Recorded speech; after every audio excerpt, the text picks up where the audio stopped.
Deu o recado, o que você fala aí dessa vitória? Tchau, velho. Dessa vitória do Inter pra cima, ou melhor, essa vitória do Grêmio pra cima do Inter, meu brother. Bem-vindo.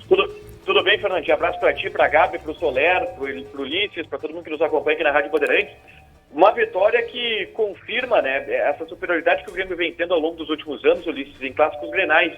E tinha muita expectativa aqui em Porto Alegre sobre a postura que o Inter ia ter com um novo técnico, né, o Miguel Ángel Ramírez, que trouxe todo um jeito diferente de jogar do Internacional. Aos poucos ele ainda está adaptando seu modelo aos jogadores do Inter.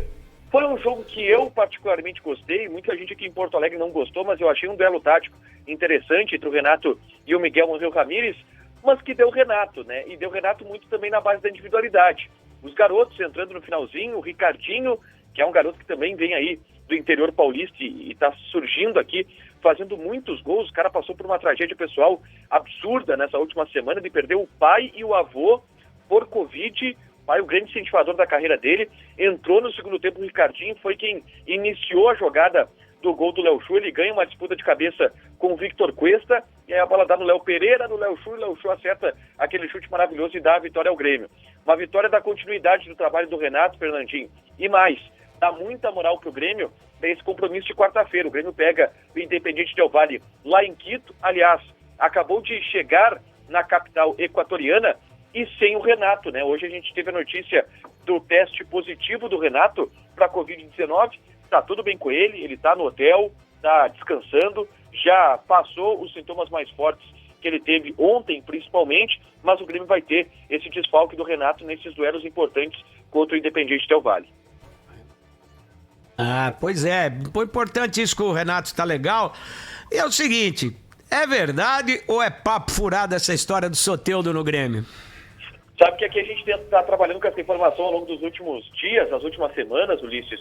E hoje o Matheus Dávila, que é o nosso repórter que cobre o Grêmio aqui preferencialmente, ele entrou em contato com o Rueda, o presidente do Santos. Aliás, ele vem incomodando, enchendo a paciência do presidente do Santos desde a semana passada. E o presidente do Santos nega que tenha qualquer situação pelo Soteldo, porque hoje a informação que surgiu por aqui é a possibilidade de um interesse do Santos no Jean-Pierre, meia do Grêmio, que não tem espaço hoje no time do Grêmio, é um cara que está brigado com o Renato, e se o Grêmio está interessado no Soteldo, poderia emprestar o Jean-Pierre. Quem brigou com o Renato foi o pai dele, né? É, uma consequência, né, boca de graxa do velho. Isso. Assim, a relação do Renato com o Jean-Pierre, ela nunca foi boa, tá? Desde 2019, quando o Jean-Pierre se estabeleceu como titular do Grêmio, ele teve uma lesão muito séria, uma lesão muscular. O Renato teve atritos com o Jean-Pierre naquele momento. Em 2020, era a questão do Jean-Pierre não ser tão aproveitado que pegou. Depois eles fizeram as pazes, o Renato deu a camisa 10 do Grêmio para o Jean-Pierre, numa sinalização de que tudo ia melhorar, mas acabou não melhorando. E o estopim foi na final da Copa do Brasil contra o Palmeiras, quando o Jean-Pierre ficou no banco do Tassiano. E aí o pai do Jean-Pierre disparou aquilo tudo com o Renato, uma relação que já não era boa, melou de vez. E a festa do Inter, hein? Oi? E a festa do aniversário do Inter, como é que tá?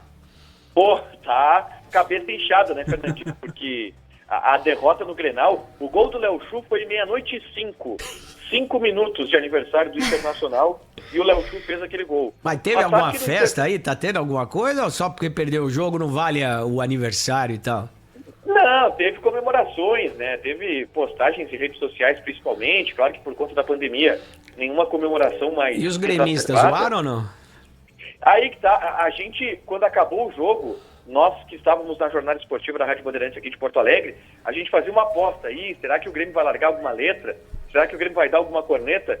E não corneteou. O Grêmio postou logo após o jogo, 1h, que já dá um indicativo de que teve alguma maldadezinha ali, mas o Grêmio simplesmente postou: parabéns ao Internacional pelos 112 anos.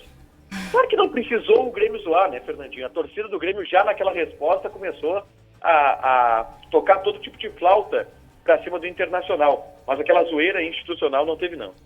Eu fiquei esperando muito o Renato chegar na coletiva e agradecer por participar de mais um capítulo da história do... caminhão de vitórias que ele tem. Sim, mas eu fiquei esperando o Renato chegar na coletiva e falar obrigado, Internacional, por poder participar novamente de um aniversário, de uma festa do Inter, mas faltou um pouquinho de provocação, mas para quem gosta de Twitter, e aí eu vi muito torcedor gremista fazendo isso, os prints do Twitter foram geniais, porque quando você comemora o aniversário, o Twitter sobe os balões.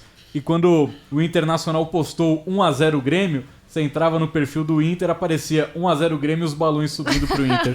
Então realmente foi algo complicado. E Taigor, aproveitando, né, a pauta Soteldo, eu também recebi uma informação de que a pedida inicial do Santos seria na casa dos 5 milhões de dólares pelo Soteldo. Além, é claro, né, o Grêmio coloca um jogador ou até 2 jogadores à disposição do Santos, pelo menos por empréstimo. Só que hoje o Santos não poderia inscrever esse jogador porque tem o transfer ban. Não tem negócio. Não, mas aí com 5 milhões de dólares o Santos conseguiria pagar a dívida com a Chipato. Só que se o Grêmio colocar um jogador na jogada, não vai querer pagar 5 milhões de dólares. Mas eu não trocaria o Soteldo pelo Jean-Pierre. Soteldo é uma realidade, o Jean-Pierre não sei. O Grêmio não quer pagar 5 milhões de dólares, tá? Sim. O Grêmio não quer gastar esse dinheiro todo. O Grêmio recentemente quase fez um investimento multimilionário no Borré, acabou dando para trás, e no Soteldo não estaria disposto a gastar essa grana inteira, não. A grande questão é que o Grêmio pode tentar compor um negócio, já que o Jean-Pierre não está sendo aproveitado aqui, e essa possibilidade foi levantada hoje. Só que o Grêmio tem muita preocupação, Soler, Fernandinho e Gabi, sobre a questão jurídica, a insegurança jurídica que envolve a possibilidade de vinda do Soteldo aqui. O medo do Grêmio é, por exemplo, chegar a um acordo com o Santos. A gente dá o Jean-Pierre e o Zé das Couves para o Santos, e o Santos passa o Soteldo pra gente. E aí o Soteldo começa a jogar aqui, e aí tem algum embrolho na FIFA que impeça o Soteldo de jogar e ele tem que voltar pro Huachipato, ou o Huachipato faça algum tipo de protesto. Isso preocupa o Grêmio. E aí o Grêmio fica nessa esquina, porque não quer gastar 5 milhões de dólares, que seria a solução para resolver o problema, porque aí o Huachipato teria a dívida paga, não quer pagar isso. E não quer uma negociação alternativa porque tem medo da insegurança jurídica. É um nome que agrada muito o Grêmio internamente, mas a dificuldade do negócio, por conta da situação envolvendo o Huachipato, FIFA e Santos, complica um pouco. Mas então não tem negócio, Soler, quanto o Santos deve? A dívida do Santos com a Chipato é de 7 milhões de dólares, né? Tem que pagar os 7 ou pode dar um pouquinho e então, empurrar? O Santos está com o transfer ban ativo na FIFA por conta da dívida dos 50%. E o Tiger caiu com a gente vai restabelecer a ligação, mas só para complementar a situação do Soteldo. A dívida do Santos é de 7 milhões, porque... 7 milhões o quê? De dólares. Então, quase 40 milhões de reais. O presidente na época, o José Carlos Pérez, contratou o Soteldo por 50% do passe dele. Só que na cláusula... Mas 7 milhões são 50%? Não, os 50% do Santos eram 3 milhões e meio. Só que na renovação contratual do Soteldo, tava uma cláusula que se o Soteldo renovasse o contrato, o Santos teria que pagar mais 50%. O José Carlos Pérez não pagou 3,5, renovou o contrato, então ele aumentou uma dívida para 7, sem ter pago 3,5. Então ele tinha uma dívida de 3,5, aumentou para 7 e não pagou nada. Mas se o Santos não tivesse 7 mil, se o Santos chegar lá com 3, vamos renegociar de novo, os caras aceitam. Porque não adianta, se não pegar esse dinheiro na mão, pode pôr ali quem quiser, o Danley, Renato Gaúcho, quem for, que não vai acontecer o negócio. Porque não vale a pena, não vai acontecer nada pro Santos, só vai perder o Soteldo.